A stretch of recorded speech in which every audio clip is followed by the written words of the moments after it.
Welcome, ladies and gentlemen, good morning, and welcome to the speaker's presentation of the joint reunion for 2018 for, I'm going to read these because I can't remember them, there's so many bomb groups now, the 98th, 376th, 451st, 455th, 460th, 461st, 464th, 465th, 484th, and 485th bomb groups.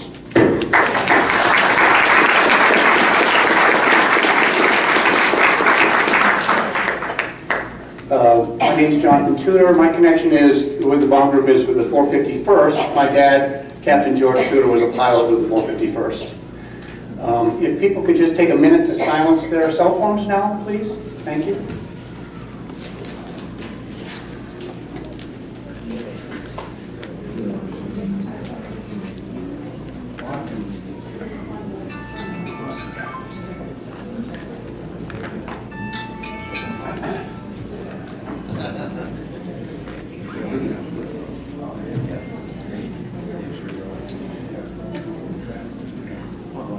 So I hope everyone had a great time yesterday at the Air Force Museum. We're going to try to keep the momentum going here today with the speaker's presentation, which is one of my favorite parts of the reunions, to honor and privilege again to present, especially the veterans. I love to feature the veterans when they can tell their stories at the reunion. When I was first asked to help coordinate this part of the reunion, I wasn't sure what to say or do. I wasn't even sure where to begin. So I would just say once this initially daunting task is now only slightly frightening, and if I were to make an analogy to the veterans that we come here to honor, obviously it's that in regards to scheduling reunions, I'm hoping someday to make it to what would be the equivalent of their 50 mission threshold. Okay, so the preservation of history is one of the reasons that really got me interested in getting involved in these parts of the reunions.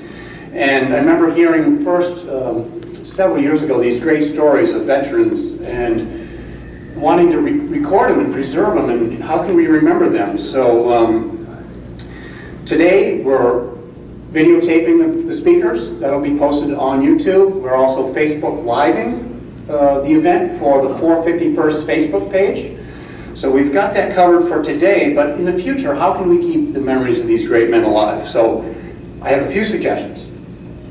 Number one would be maybe just talk to your family members so they can appreciate the sacrifices that were made by these men, especially maybe when it comes to your younger family members. You might want to unplug the Wi-Fi first, get their attention. So another suggestion would be just collect, preserve, and document, archive their records and their stories so they can be passed on to future generations.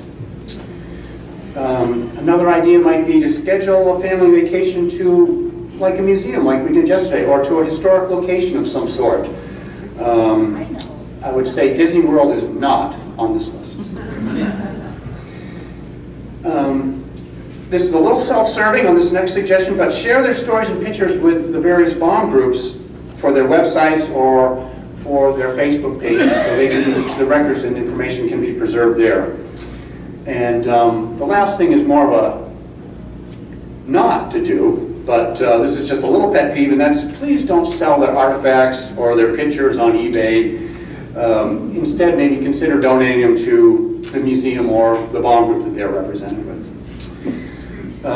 In conclusion, unfortunately, our veterans won't be around forever, and neither will we.